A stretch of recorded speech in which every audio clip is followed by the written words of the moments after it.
Je voulais, avant qu'on se quitte, évoquer un autre dossier qui est dans le Néo Capital du mois d'octobre, que vous pouvez d'ailleurs trouver en kiosque.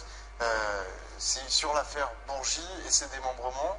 Et donc c'est une affaire qui parle de vous, puisque vous avez été scrutataire d'une élection au Gabon. Et que ce qu'on peut en dire, c'est que cette élection, elle vous a été, entre guillemets, l'accès à l'élection vous a été facilité par Robert Bourgi, que Robert Bourgi était l'avocat du président gabonais de l'époque, Omar Bongo, et qui faisait partie de l'association de scrutateurs dont vous étiez vous aussi membre. Vous avez tout faux. Alors maintenant, permettez-moi de vous dire, mais vous avez le droit de poser toutes vos questions, Vous avez le droit de dire que c'est faux. mais toutes les questions sont tronquées. D'une part, qu'est-ce que c'est? Il s'agit de quoi? J'étais magistrat, avec des magistrats et des avocats, tous intéressés par les questions africaines. Moi, je faisais déjà la francophonie, etc.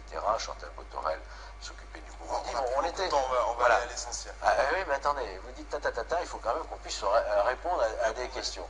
Je ne suis concerné par aucune affaire. Vous parlez d'affaires, je ne suis concerné par aucune affaire. Pas. Donc, nous étions observateurs internationaux des élections, que ce soit au Bénin, que ce soit au Gabon, etc.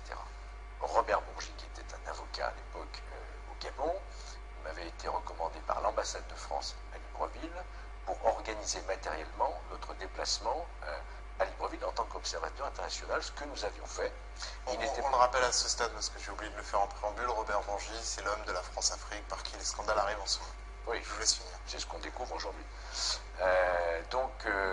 Moi je me souviens, c'était en 98, hein, tout ça. Vous avez travaillé avec lui? Je suis désolé, c'est la question de la fin. Non, mais laissez-moi parler.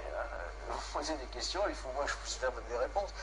Donc, nous avons fait notre mission d'observation et nous avions rendu, ce que votre journal ne dit pas, un rapport accablant à l'époque sur les irrégularités que nous avions constatées. Et nous avions eu d'ailleurs les félicitations de l'ambassade de France sur la qualité de notre travail, au milieu d'autres juristes, magistrats américains, britanniques, etc. On était 12 Français au milieu de 100 observateurs. Donc il n'y a pas d'affaire. C'est le mot de la fin. Mais quelle affaire il y a? Il n'y a pas eu de problème avec Robert Bourgi sur ce dossier.